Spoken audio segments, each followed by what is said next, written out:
Hello everyone, তোমরা ভাবছো হঠাৎ আমি বিস্কুট ঘরে কি করছি কেকের সামনে।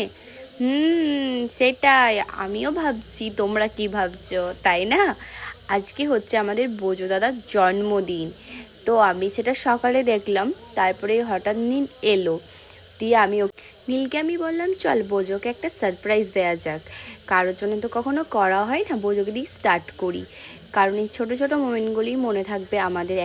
বোজোকে হ্যাপি বার্থডে বলার ব্যাপারটা একটু অন্যরকম ছিল। এই দেখো নীল সব গোছগাছ করছে বোজোর জন্য, বোজো আসবে। তো এই দেখো এদের দুজনের বন্ধুত্ব সত্যি খুব সুন্দর, হাসি মিষ্টি দুঃখ কষ্ট সব মিশে। এই যে আমাদের মেঘনাথ ভাইকেও ডেকে নিলাম, যেহেতু আমাদের হঠাৎ করে হয়েছে, তার জন্য সন্ধে হয়ে গেছিলো, সেভাবে কাউকে ডাকতে পারিনি। ইচ্ছে ছিল সবাইকে ডাকাটা, হঠাৎ করে প্ল্যানিং হয়েছে, যেহেতু সকাল থেকে প্রচুর বৃষ্টি পড়ছিল, মেঘলা মেঘলা ওয়েদার ছিল সেই কারণে। তো ওরা মনে হচ্ছে অসুরের মুখে মিষ্টি গুঁজে দিচ্ছে, এরকম অবস্থা। আর এদিকে ওরা সে কেক মাখামাখি করছে, আমার মুখেও মাখিয়ে দিয়েছে। আর বোঝো সবার ফার্স্ট আজকে ঘুগনি দিয়ে স্টার্ট করেছে আমাদের খাওয়ানো।